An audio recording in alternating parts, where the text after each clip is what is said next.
Good day and welcome to the dining room table.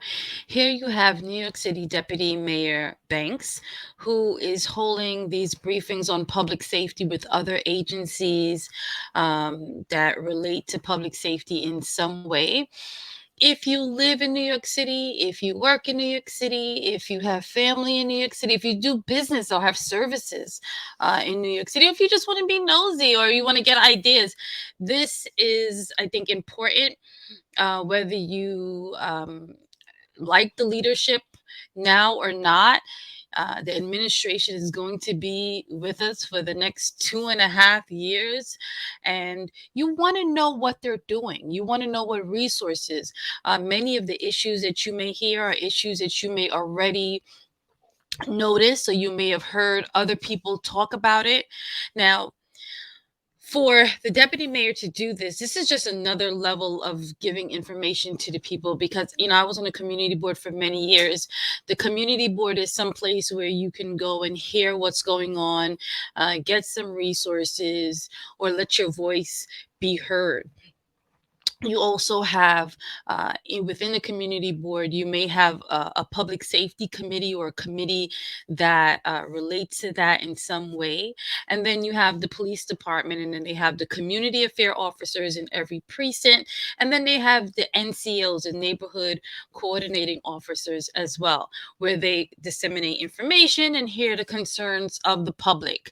So this is an initiative between New York City Mayor Adams and Deputy Mayor Banks, where they are answering questions. They're bringing out other people from the other agencies and letting the public know so they could see if they can solve some of these problems that are going on. I have some other videos. We're going to keep on sharing this and bringing this information out.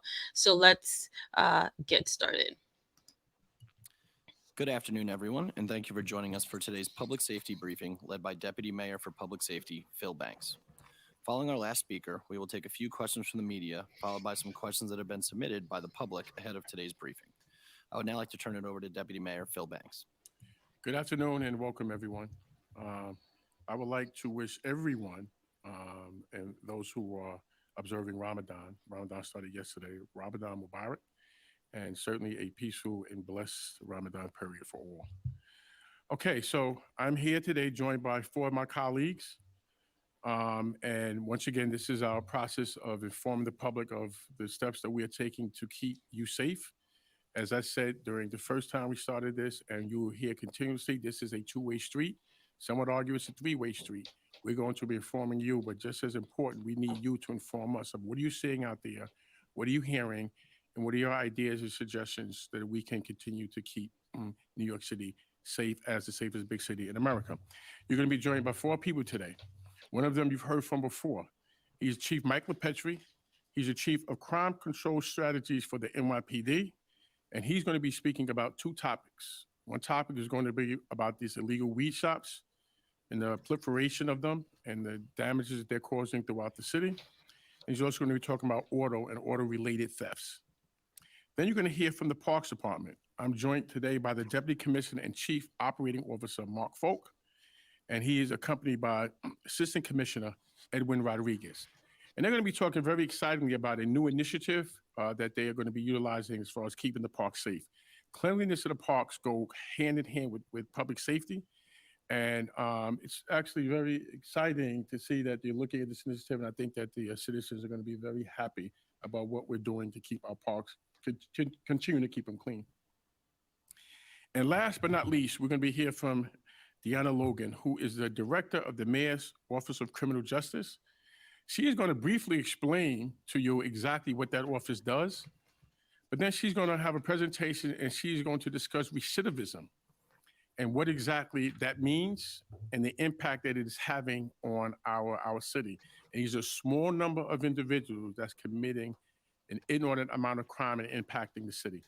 And it's a very interesting, very informative presentation, Deanna, and I know that everybody's going to get a lot out of that. So for those of you who are tuning in, thank you. I appreciate it. We're going to have these discussions. You're going to see them expand. You're going to see a lot more people from city and city government. In the future, you're going to see people from our external partners that we work with come up here. And this discussion and this informative session, we believe is going to be very beneficial.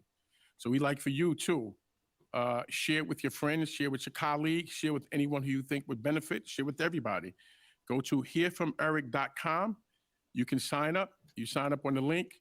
You will get a link. We will inform you about the topics that we will be discussing. It'll be a platform for you to submit your questions so that we can answer your questions.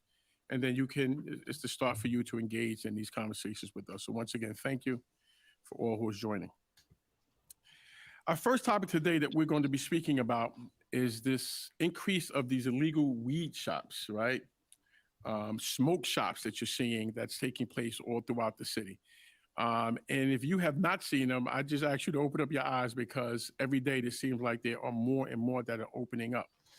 And I just want to take a minute, just a brief second to really explain what we're faced with here before Michael Petrie goes into the details. New York City and New York State, like many other states, have looked historically at the enforcement of marijuana for decades and come to the conclusion that there was unjust enforcement. It was over enforcement in this area. And there was a lot of people in a lot of communities that were severely impacted by the marijuana laws. And New York State said, we're going to do something about this. We're going to legalize cannabis, and we're going to allow and have a system in place that communities and people who were unjustly and unfairly targeted by the criminal justice system, who got swept up into that net, that they will be given an opportunity, right, to be able to prosper from the legal cannabisation in New York. But there's a group of people out there who says, no, stop. We're not going for that. We're not going to wait in line. We're not going to fill out the application. We're not going to have our marijuana regulated. And we're also going to sell it to your kids, and we're going to target it to your kids, and we're going to disguise it as candy, and we're going to disguise it as breakfast cereals. So let's think about this. We as a government have decided to say, hey, we're going to correct the wrong, and then we're going to now look to positively impact certain communities, and we're going to legalize cannabis. Other people have said no, they're not going to be able to do that. And I think you're going to hear that I believe Albany is listening. I think Albany has heard. I'd like to thank the governor and all the people in Albany who are at least taking this and making this the level of importance so that we can strengthen our laws to be able to impact the individuals who decided that they are not going to play by the rules. And I think this is something that as a city and as a state, we need to keep that high level of importance and priority. And quite frankly, I think we need to drive them out of business. It is going to, and it has already impacted our communities, as you will hear shortly, about the violence that's associated with it, et cetera, et cetera. So Chief LePetri, can you start telling us about these illegal?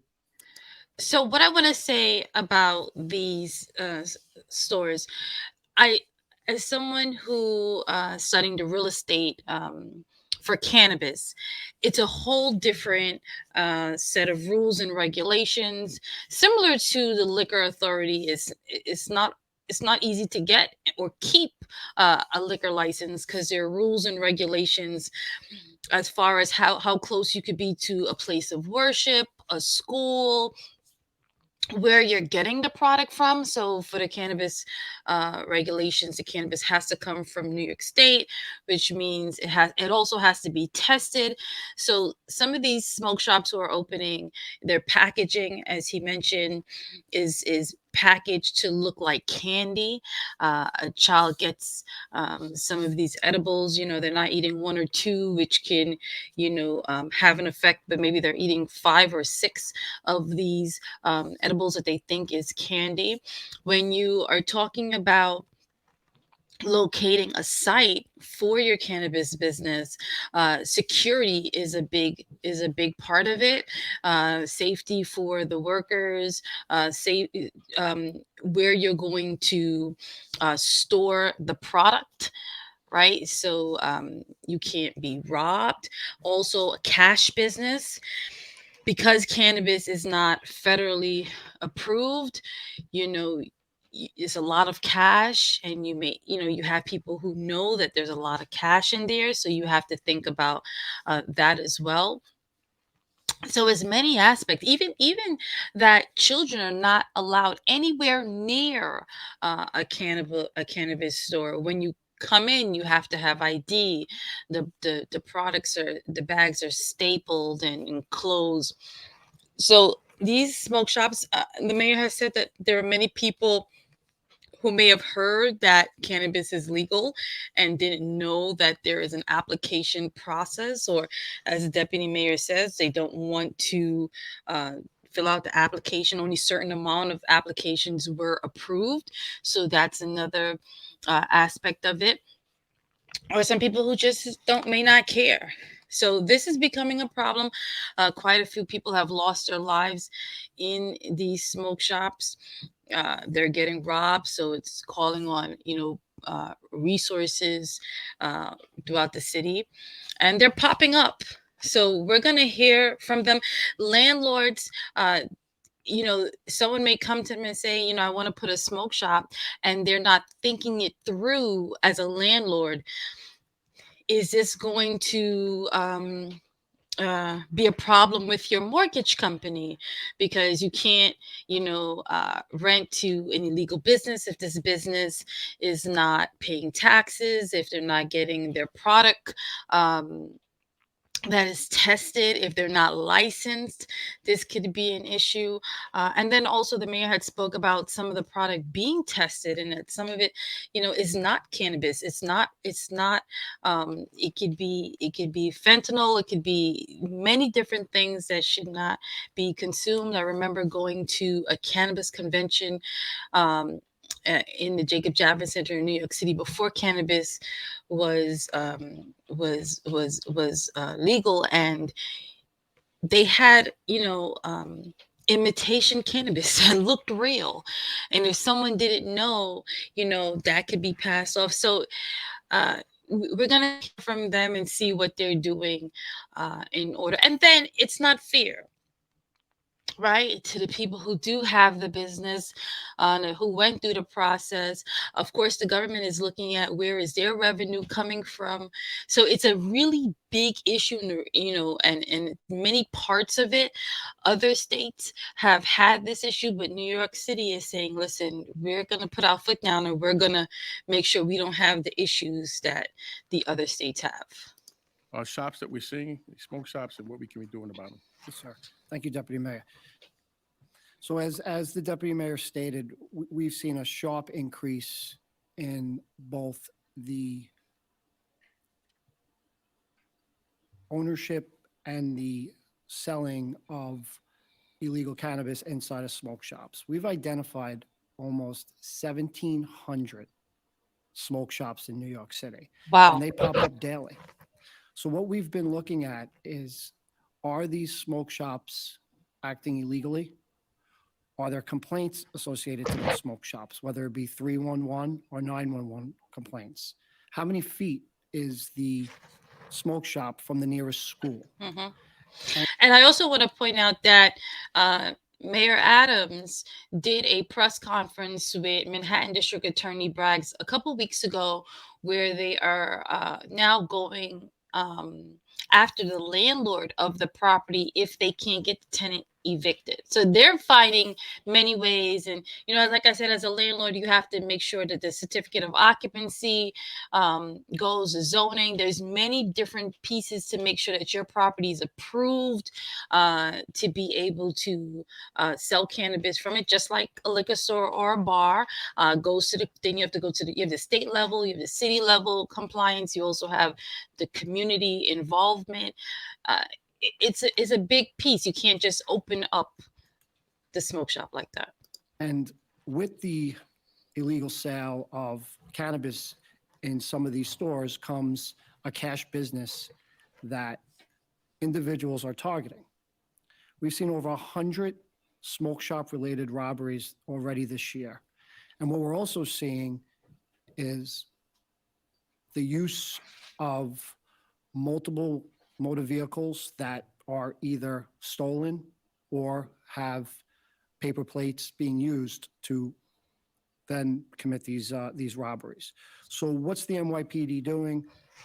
We have really stepped up our enforcement with our partners in other city agencies.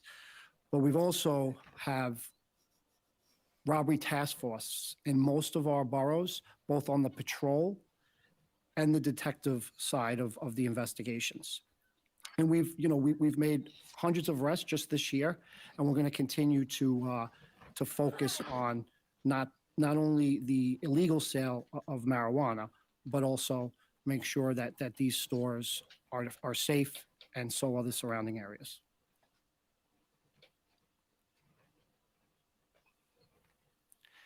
One thing that the deputy mayor and myself have been speaking about, and the police commissioner, is an increase in catalytic converter thefts in New York City.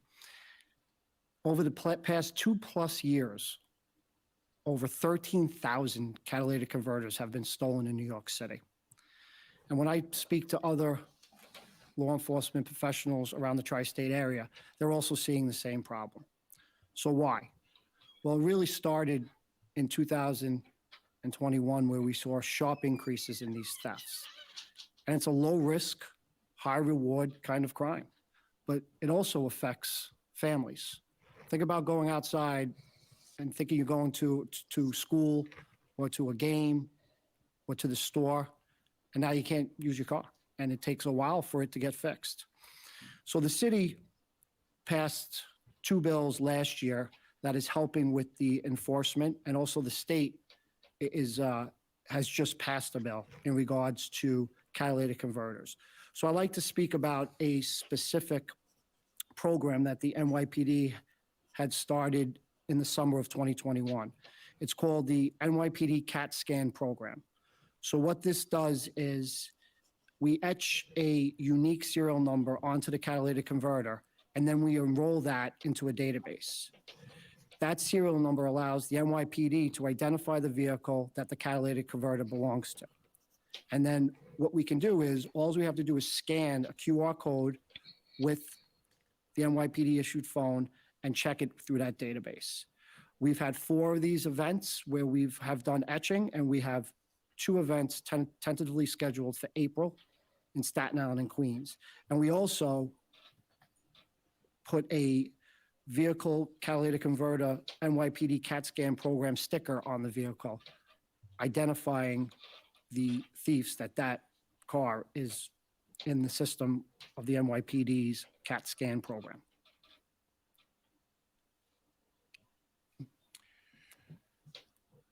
So I want to go back to something, Mike, and so it's interesting, right? So we have the people stealing cars. Oftentimes, when they are stealing your catalytic converter, they're stealing them out of illegal cars. They're stealing a car, and then they're going to steal your catalytic converter.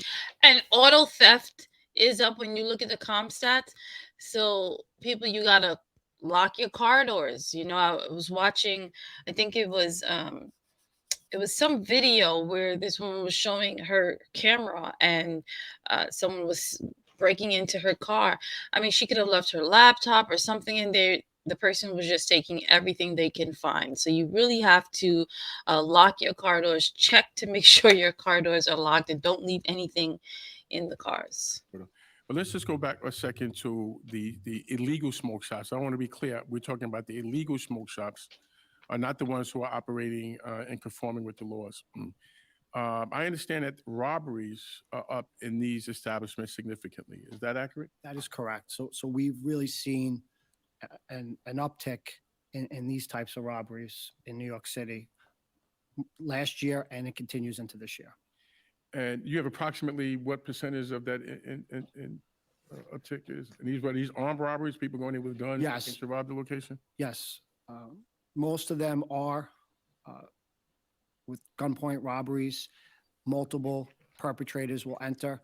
And what we see is they then go on to commit another one in another borough, go commit another one in another borough.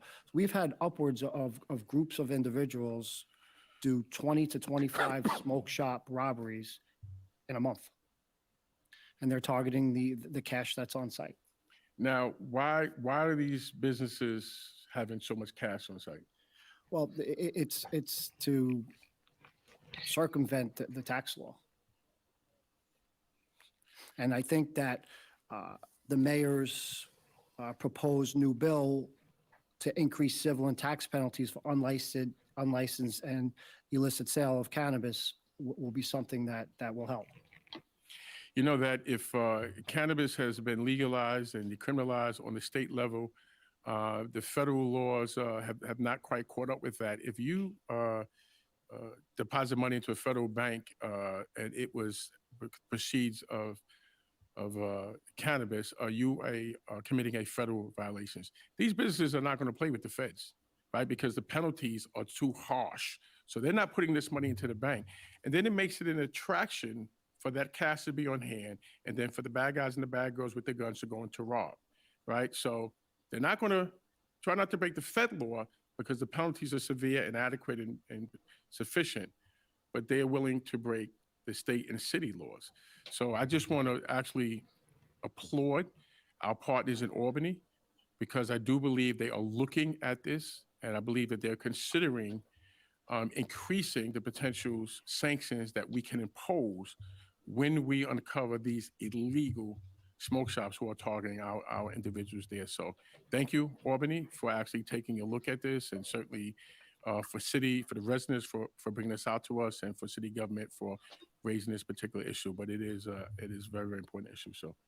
So thank you, Chief LaPetrie. Thank you, Deputy Mayor. So next, we're going to speak to our partners in the Parks Department, and they're going to inform us about a new initiative that I'm actually excited about, because I do believe cleanliness is next to godliness, and it is a hand in hand related to public safety, which is very important.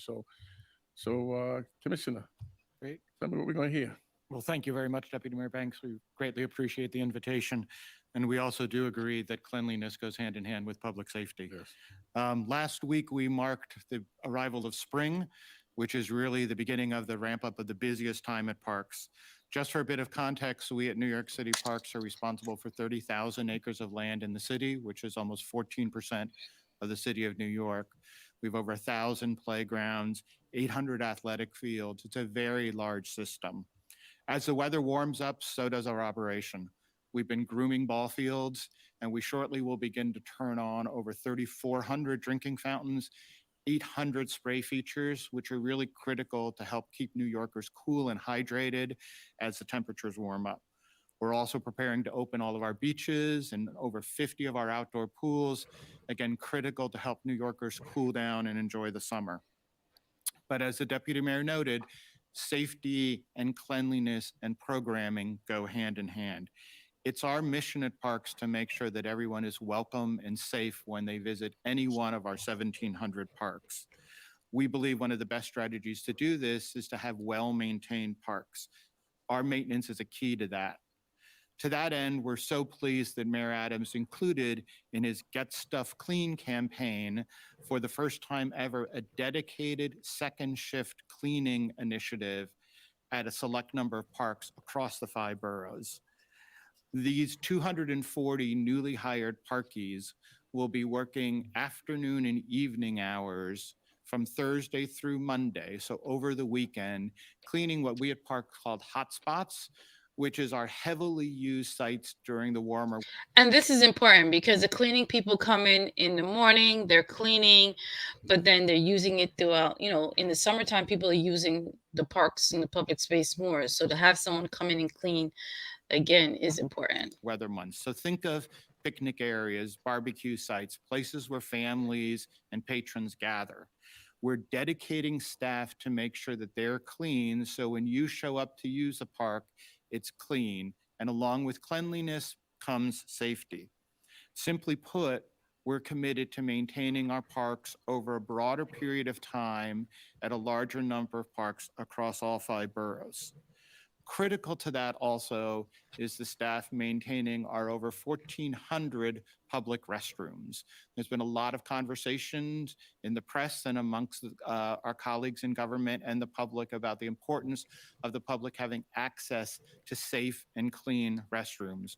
We are very pleased at Parks that we provide more public restrooms than any other agency in the city, and 1,400 of them open 7 days a week throughout the year.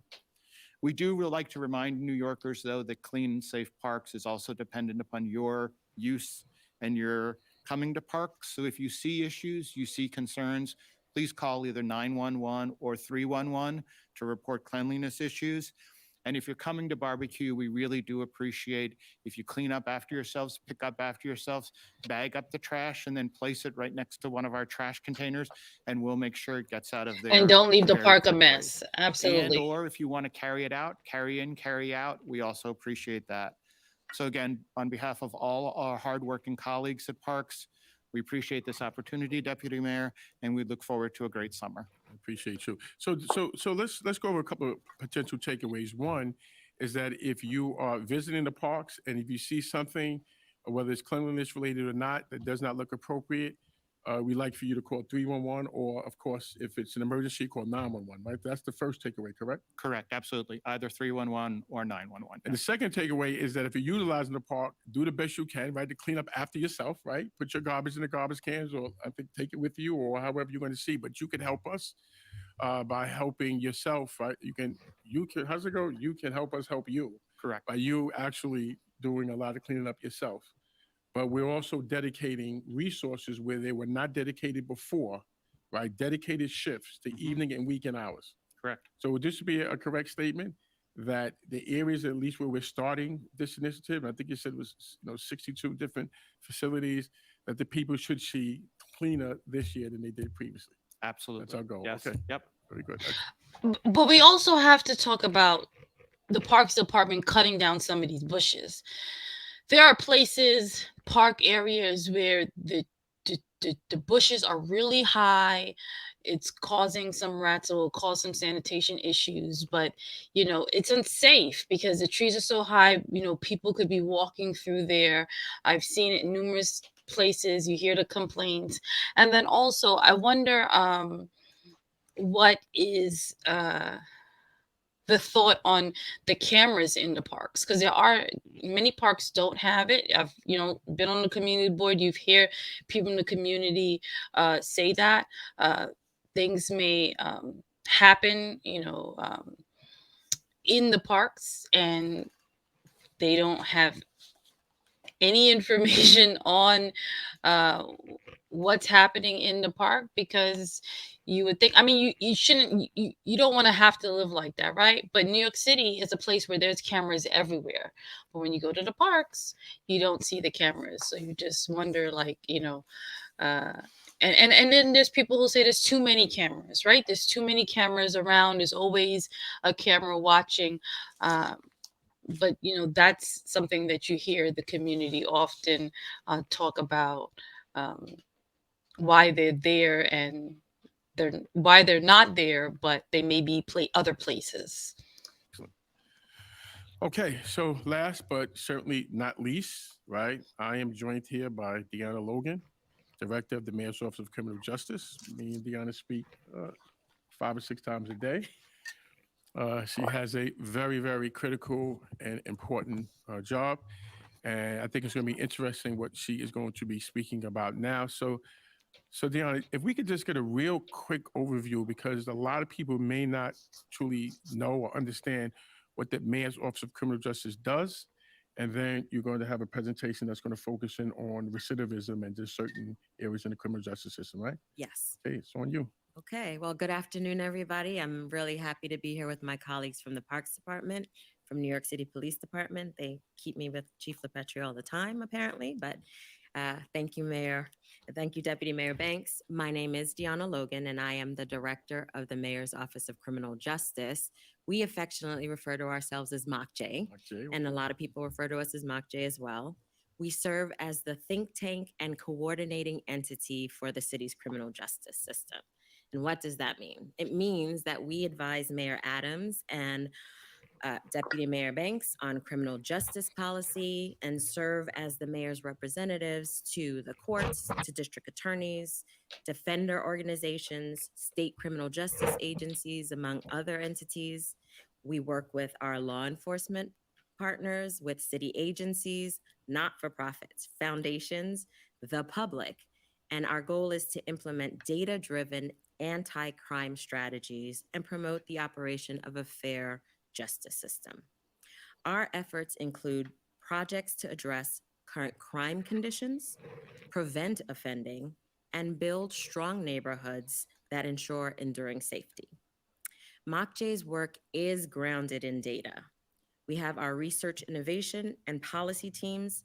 They work collaboratively to identify concerns that may be barriers to public safety. And so now, Deputy Mayor, I'm going to just kind of go into some of the collaboration and the efforts that we've had on one of the main crime challenges that we've been seeing, right? So under Mayor Adams' leadership with Deputy Mayor Banks, the city's public safety agencies began an unprecedented collaboration to align crime data across the city systems. MOCJ, New York Police Department, Department of Correction, and many providers of our service work together to coordinate the data systems and produce an accurate picture of public safety landscape within the criminal justice framework of New York City. We also, MOCJ, have a long-standing relationship with the Office of Court Administration's data team that both drives the data that's available and helps to analyze criminal justice trends. So with our sister city agencies and state city agencies, we also work with the partner service providers and justice-involved individuals to obtain and review not only the quantitative data that you hear us talk about in terms of numbers, but qualitative data, like how it actually works for them on the ground, to inform the city's government's critical criminal justice work. Our unprecedented collaboration across all of these multiple data streams allowed us to drill down into the city's most challenging public safety matters. That one challenge that New York City is facing right now is the recidivism problem. And when we talk about the recidivism problem, what we are really talking about is the deep dive into the data that shows us that approximately 9,000 people that have a recent persistent pattern of recurring criminal charges and missing court. And so I want to be really clear about that, because when we're talking about a recent persistent criminal charge pattern, we're not saying that everybody's been convicted. We're saying that these individuals in a very short, quick period have been coming back on recurring criminal charges, and they're failing to actually show up in court for those charges, right? So in the last year, 2022, there were approximately 190,000 arrests. And Chief LaPetri will let you know, because you see he's smiling at me because he knows that that's accurate. Of those 9,000 individuals that were charged in court that had that pattern of recent, persistent, recurring criminal charges, the population of 9,000 represents 8% of all arrests, right? 8%. And then when we looked even closer, what we realized is those 9,000 with that pattern, of them, there were approximately 2,000 that would go on to commit violent felony offenses, right? 9,000 that have the recurring, and within that population, there's a pocket, small pocket of 2,000 individuals that go on to commit violent felony offenses. Now, putting that information into perspective, what we know is people with recent persistent pattern of recurring criminal charges and missing court are at high risk for failing to appear in court and committing another crime. However, they're also the small concentration of people who commit those crimes, right? We identified this group by working with all of our partners across agencies, service providers, and we worked together and we said, what do all of these people have in common? What do they share? And when we look at data, I can tell you that the research innovation team, they're usually really complicated. And the thing that was most astonishing about this group of people is that what they shared was absolutely common sense. It wasn't complicated. It was that within this group, there were recent pending felony cases in court, multiple warrants, 2 or more in the past 5 years, several open cases, and 3 or more, right? Several open cases means 3 or more within the past 5 years. Once we actually honed in on those shared factors, it wasn't hard for all of the experts in the area to replicate our findings, right? That's when we know that we're onto something, when we can give our partners the information of what we're seeing, and they can take the data and they can do it themselves. And they did. And they concurred that these individuals were most likely to reoffend and miss court the same way that we came to that understanding. Now, what we also know is true from our data is that people within the arrest population who don't have these shared factors and don't exhibit the pattern of recurring criminal charges and missing court are actually returning to court. So people who don't have warrants in the last 5 years, no convictions in the last 3 years, no felony convictions in the last 10 years, and no pending cases generally have significant fewer incidents of recurring criminal charges. So the data is clear. It shows that people who have recent patterns of recurring criminal charges are driving a considerable amount of the crime we're seeing today, right? This population of individuals, as you should be seeing on your screen, I hope you're seeing on your screen, disproportionately accounts for a significant percentage of the crime and non-court compliance. 8% of the arrested people, as you're seeing, out of the 190,000 citywide arrests in 2022, that group accounted for 27% of felony arrests, 22% of all arrests, 29% of felony robbery arrests, 57% of felony burglary arrests, 36% of grand larceny arrests, 33% of larceny auto arrests, which I'm thinking Chief LaPetri falls into your catalytic converter population, and then 60% of misdemeanor petit larceny arrests.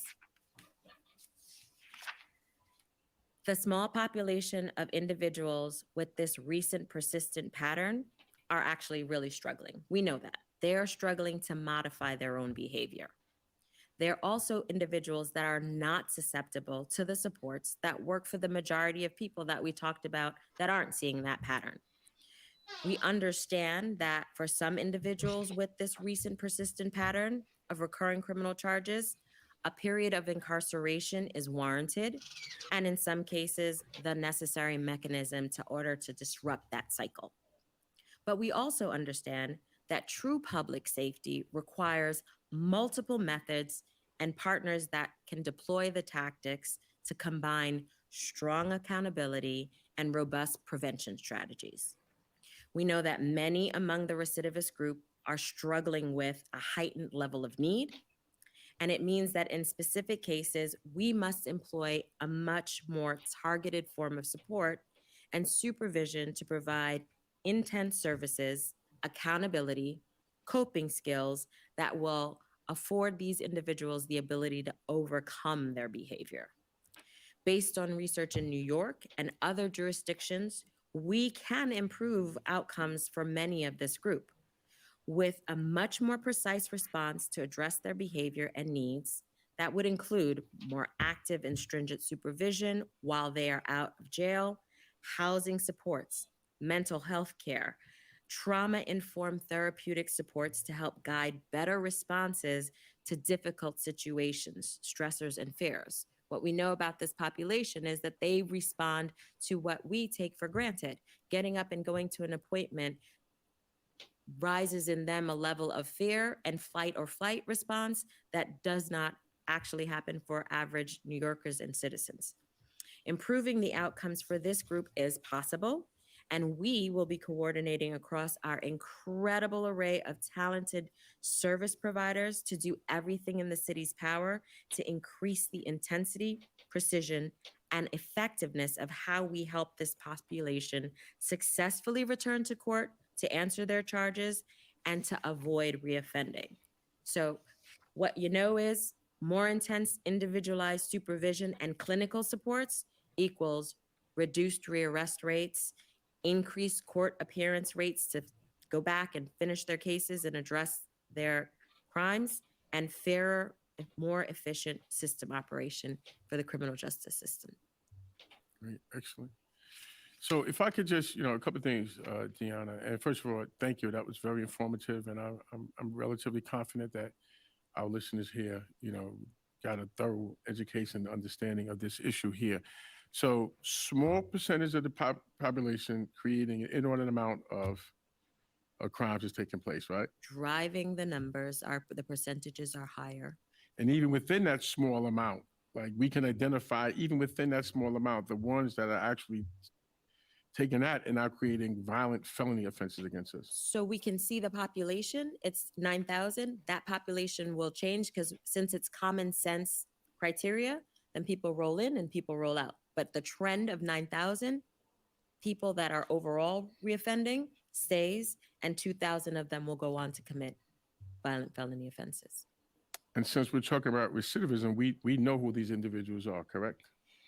In well, we know we can identify them at arraignment, and so we know that we need to do something different for these individuals. And- Exactly. And that difference can be harsher incarcerations, but it could actually just be services that they actually need as well, right? So Absolutely. there's the two things that you can give them, right? If it's required for incarcerations, which as a society we do want to make sure that that is only a last step, a last resort. We want to be able to make the assessment, the triage to determine will housing work, will job work, will mental health assistance work. And that's important because sometimes, as the deputy mayor said, they need resources. They need mental health. They need housing. They need some type of how assistance. I remember going into Rikers Island and speaking to the young man, and one young man said to me that now that he's in Rikers, his cousin has his bed. So if he was to leave, he would be homeless because there's not much housing available. So that's important.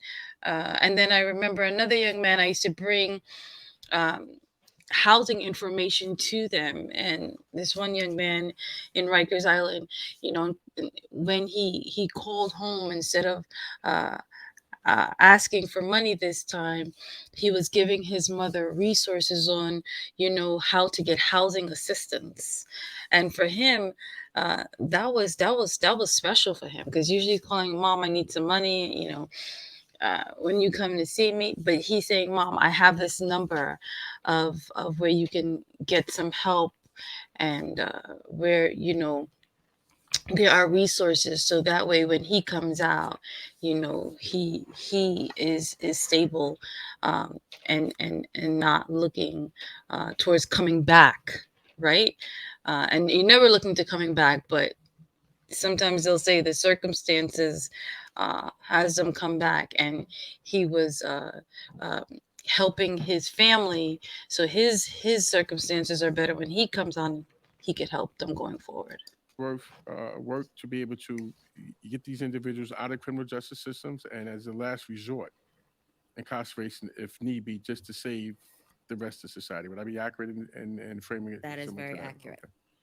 Okay, thank you. Thank you. Okay, so listen here, that actually sums up our presentations for this week. Once again, thank you, and I believe that we're going to go to some type of questions, Derek. Thank you, Deputy Mayor.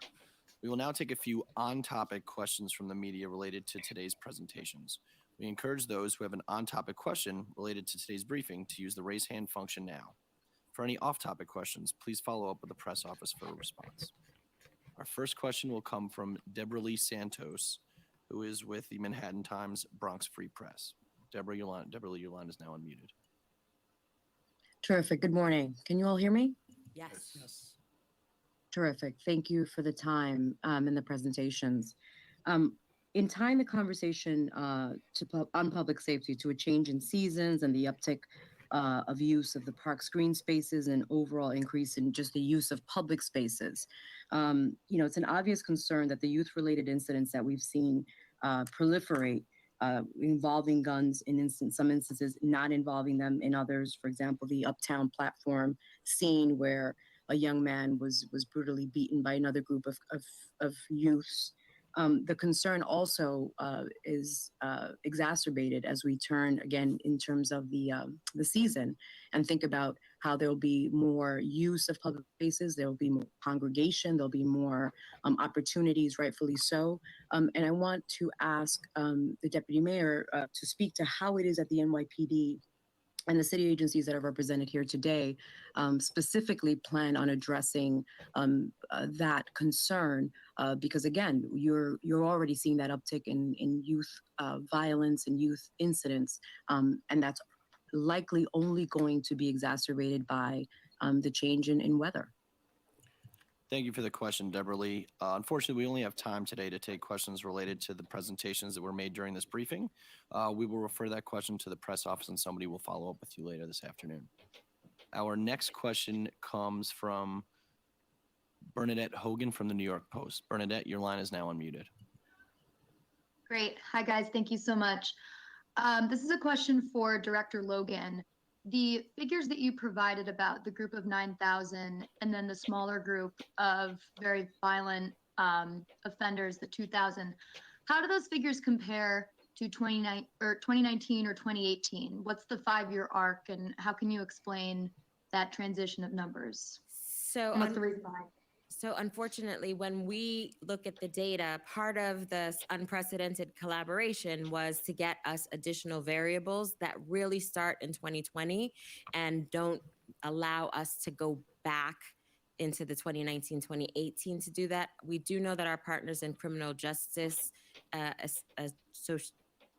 CJA is what we refer to them as, have a dashboard that kind of gives a little look into this population, but overall the data really starts and is reliable when we look starting in 2020. Thank you. Earlier this week, the administration reached out to New Yorkers, asking them to submit questions for the officials that have joined us here today. We will now get to as many of those as we can with the time that we have left.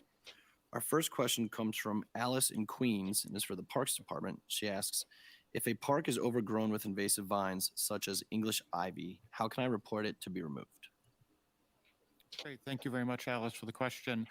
Certainly control of vegetation in parks is one of our primary focus. And if there's overgrown vegetation, we encourage any citizen to call 311 and report it through 311 with the location. And if you have a sense of the type of vegetation, you can also submit photographs, and then we'll follow up on that request.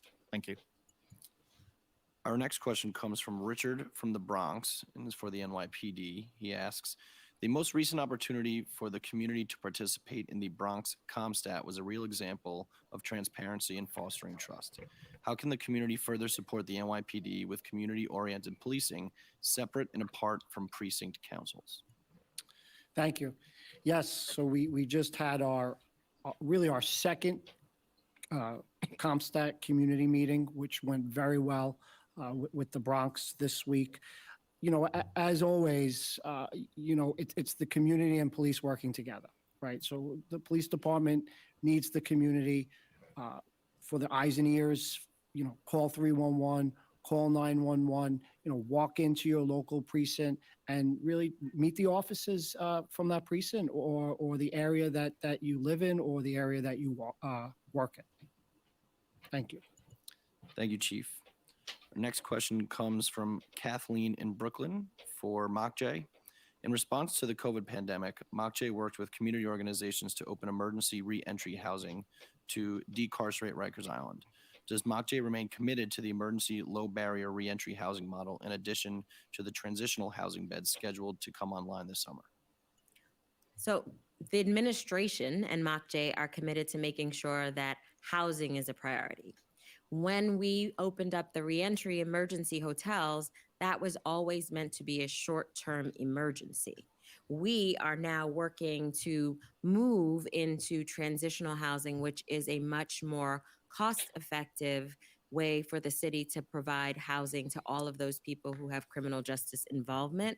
Most importantly, what the emergency reentry hotels did for us was allow us to take best lessons learned, meaning that as we're moving into transitional housing, we will make sure that the partners that are providing it have immediate placement for individuals within the 24 to 48-hour period that we had to do with emergency hotels. We will have the on-site services that support individuals, and we will be able to do it at a much more cost-effective way for the city and for all of the people that need the supports. Our next question comes from Lauren from Queens for the Parks Department. She asks, has the past infestation of the spotted lanternfly compromised the health of street trees? Is there a plan to survey street trees and exterminate spotted lanternflies? Thank you, Lauren, for that question. Actually, the state's Department of Agriculture is the lead agency on spotted lanternflies, and we regularly coordinate approaches in response to them. The spotted lanternfly is mainly a threat to agricultural crops. Alone, they do not kill trees, although in great quantities they could weaken trees. At this time, we at Parks are not considering any widespread treatment or certainly not removal of trees in order to control the spotted lanternfly population. We do encourage all New Yorkers, though, if you see a spotted lanternfly, please feel free to just squash it and dispose of it. Thank you. All right, the next question comes from Greg on Staten Island, and this is actually related to the chief's presentation just earlier. Are there more local police patrols being planned to combat people walking around in early hours of the morning, checking car doors in private driveways and parked on the street? Thank you, Greg. So yes, so we have seen a uptick in motor vehicle break-ins in Staten Island. We actually just had Staten Island into CompStat just a couple of weeks ago, and that was one of the things that we were questioning the commanders on. So what the commanders have done is they have moved some patrols to the areas and to the times that they do see a cluster of car breaks. And we're also looking at car break recidivists who might live in the area, but you definitely will see and are seeing a more increased patrol in regards to car breaks in Staten Island. Next question comes from Roger from Staten Island. This is for Mock J. Does your office track repeat offenders when it comes to shoplifting? This is a big problem in our city. MockJ doesn't actually track individuals. We review aggregate data to identify trends and patterns that allow our partners to work and support individuals, but also for NYPD does the enforcement part of that work. We do, however, work with the mayor on those initiatives that are most pressing. And so as it regard to retail theft, there will be more to come because we have been working very closely with Deputy Mayor Banks and with the mayor for the retail theft plan on individuals that are the recidivists that are driving that. So if I could just add to it. So the New York City Police Department does track shoplifting recidivists as we track all recidivists in New York City. And I will tell you this, we know who the 327 individuals are that have been arrested over 6,000 times in the past year. Say those numbers again. 327 people have been arrested 6,000 times for shoplifting related crime. And when you look at those individuals, almost half of them are convicted felons. So those are the individuals, some of them, that Deanna Logan was speaking about during her presentation. Thank you. Our next question comes from Sarah in Brooklyn and is for the Parks Department. Can you tell me more about the plan to bring legal e-bikes into parks? Great. Thank you, Sarah, for that question. We're very excited about this pilot initiative. We at Parks, along with the entire city, has seen the significant growth in electric micromobility, including e-bikes. And in coordination with our sister agencies across the city, we're very pleased to be part of Mayor Adams' recently announced micromobility plan. This includes a pilot which will allow e-bikes on Parks roads and designated greenways. These are critical part of the city's infrastructure of mobility. As with all things, safety is our top concern. So e-bikes will not be allowed on pedestrian-only pathways. The goal of the pilot is, again, e-bikes on park roadways and greenways. Through the pilot, we will be looking at interventions that help support safety on these paths, including signage, education, to help reduce conflicts. We'll have more details about the pilot closer to its rollout in the beginning of the summer. Thank you. Our next question comes from Lorraine from Queens, which is a question that we've received repeatedly during this week's responses from the public. And it focuses around regulation of law and licensing for e-scooters, mopeds, and fly bikes when it comes to riding on sidewalks. This is very dangerous. And if someone is caught doing so, can it be confiscated? So yes, bicycle enforcement through our patrol officers, our 20,000 approximate patrol officers, and our highway officers is something that we take very seriously. And it is illegal to ride recklessly on the sidewalk, things of that nature. So it is something that we enforce, and we've seen a sharp increase in that type of enforcement. Thank you, Chief. On behalf of the Adams administration, I would like to thank everyone for tuning in to today's